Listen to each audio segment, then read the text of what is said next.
I find it ironic, of course, that our chairwoman, Congresswoman Greene, is in charge of running this committee.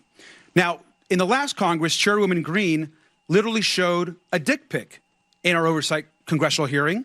So I thought I'd bring one as well. Democrats are finally starting to get creative in terms of their resistance to the Trump administration, because in yesterday's inaugural meeting of the Congressional Doge Subcommittee, led by none other than Marjorie Taylor Greene, a Democratic congressman publicly humiliated Greene and Elon Musk by way of a dick pic.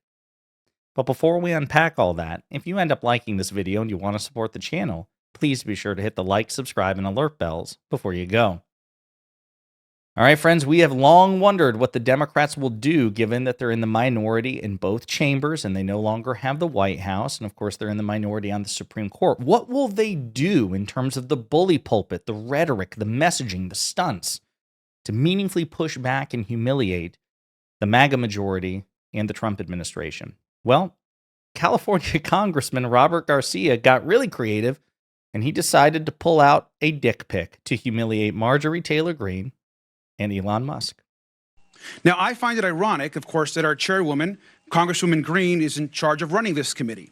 Now, in the last Congress, Chairwoman Greene literally showed a dick pic in our oversight congressional hearing. So I thought I'd bring one as well. Now, this, of course, we know is President Elon Musk. He's also the world's richest man. He was the biggest political donor in the last election.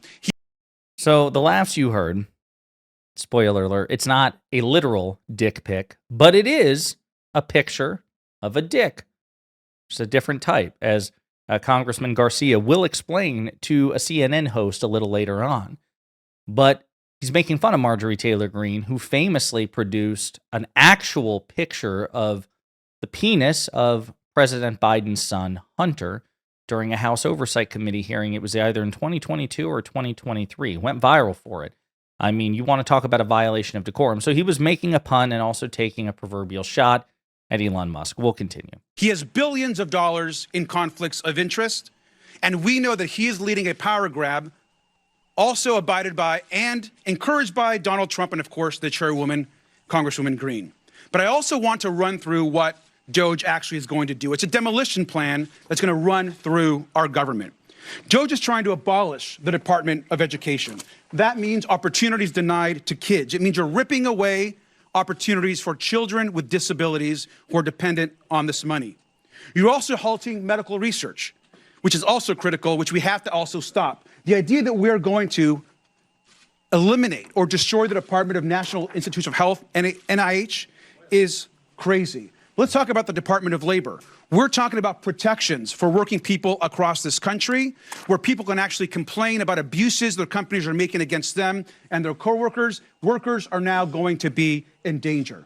And let's also talk about the Consumer Financial Protection Bureau, another huge issue for us. Think about the scammers and fraudsters that will be empowered across this country because Elon Musk wants, essentially, these companies have more power over consumers and over people across this country.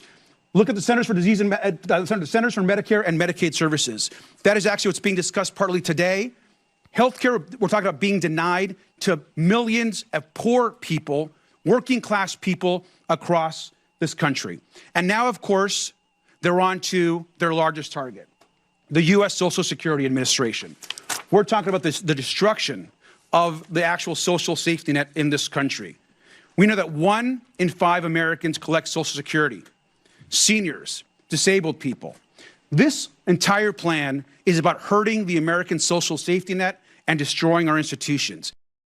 That is part and parcel of Doge. So again, this is Congressman Garcia using humor and visual aid to try to take the fight to Marjorie Taylor Greene and Elon Musk. And I've got another clip to play of him, but I actually want to cut to this one first, which is after that meeting, Congressman Garcia was confronted by a CNN host who asked him about his language and the reference to a picture of Elon Musk as a dick pic. And this is what he had to say, and I respect it. I want to hear why, but do you think that calling Elon Musk a dick is effective messaging for confronting what is a potentially irreversible transformation of the U.S. government? Well, he is a dick. And I think that he's also harming the American public in an enormous way.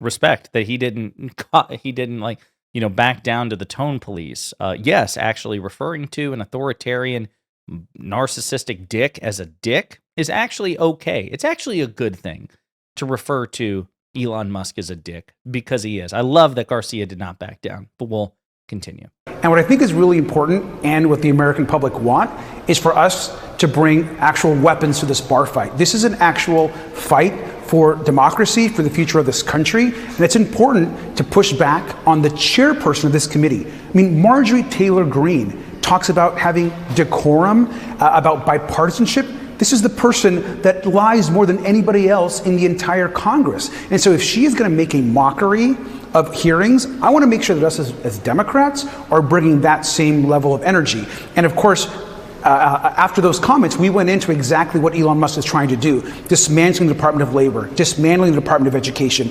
dismantling all of our consumer protection agencies. And so it's all important, but it's also important to get the attention of the American public and call Elon Musk out for what he is, and to make people know that Marjorie Taylor Greene is not a serious legislator, and she shouldn't be treated as such. Love it. Congressman, if you're watching, number one, please like and subscribe. Number two, please sit down for an interview with me. But number three, more of that, please. This is the energy you all should have been bringing on January 20th, quite frankly. But it's better late than never, and all of you in unison should be bringing this sort of energy for a few things. Number one, he's right. Not only, he did insult Elon Musk. I would argue he described him accurately, but I imagine many of us would interpret it as an insult. But then he went on to substantiate his claims. He didn't just say, oh, Elon Musk is a dick. Not revoke my time, but I yield my time, right? I yield the remainder of my time just to call Elon Musk a dick. No, he actually brought out visual aid. He substantiated his claims, the multifaceted attack on crucial government agencies and departments by Elon Musk's Doge. So the substance was there. It just was. And furthermore, this rhetoric, I think we should give it a try. I mean, here's the reality. It is entirely possible that what works for Republicans, cruelty, aggressive rhetoric, incendiary rhetoric, it's possible that, being a bit mean might not work for Democrats or Democratic voters. It works for Republicans, works very well for Republicans. It may not work for us, but we haven't tried it. And maybe we should, because I know that there are many Democratic voters or people in the Democratic coalition who want to see fight, fire, and intensity from the Democratic Party, and that too often the Democratic Party, who are better on policy and who have a better agenda and a better record, seem feckless and weak in the face of the rhetoric and messaging war, that they appeal to decorum and civility, which is never reciprocated. So not only is it futile, it actually makes us sometimes look pathetic when we offer civility and we get slapped in the face time and time again. Marjorie Taylor Greene, again, is my trump card. I don't even need to use Trump himself, right? Marjorie Taylor Greene is a reflection of the fact that elected Republicans are morally inferior to elected Democrats. They're just worse people, because she's not an outlier. She is the embodiment of that party. She is emblematic of its future. She's one of their biggest fundraisers. She's one of the biggest names. She's very close with Donald Trump. It's not like Trump and other Republican leaders like, get the hell away from me. I don't like you. We disown you. We disavow you. No. They embrace her, and they have continued to embrace her. She is the chairwoman of a House Oversight subcommittee. House Oversight is by far the single most important committee in the House of Representatives. And this is a subcommittee on that Oversight Committee, and it's related to Doge being one of the single biggest enterprises of the Trump administration. And so you've got the marriage of two very key roles, and she's at the center of it, leading it. She's not just on it, she's leading it. She's calling the shots. She has the gavel.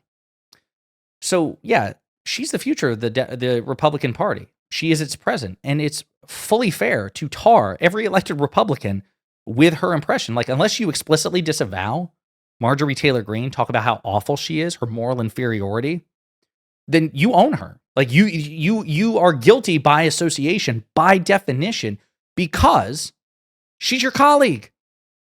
You haven't distanced yourself. You work hand in hand. You reward her actively. And she has referred to every Democratic politician and every Democratic voter as being part of an evil party of groomers and pedophiles. So Garcia's right. Congressman Garcia's right. This is the posture that Democrats should try in a concerted way for the foreseeable future. Mock, belittle, insult, get the attention, dunk, own, crush. Try cribbing the Republican playbook, the MAGA playbook in specific. Obviously, not every page. We don't believe in insurrection.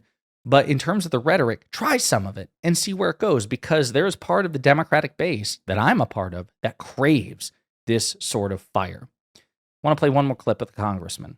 This committee wants to empower the richest person in the world to hurt people so they can take all of this money that they so-called want to save and then give it to themselves, their companies, and their billionaire friends. That is the attack that is happening in this committee and across this country, and it's important that we call it out. We also know, of course, that Elon Musk is sending his unqualified Doge staff to carry out this agenda across all these agencies. And in some cases, actually teenage staffers. No accountability, no experience, and problematic records.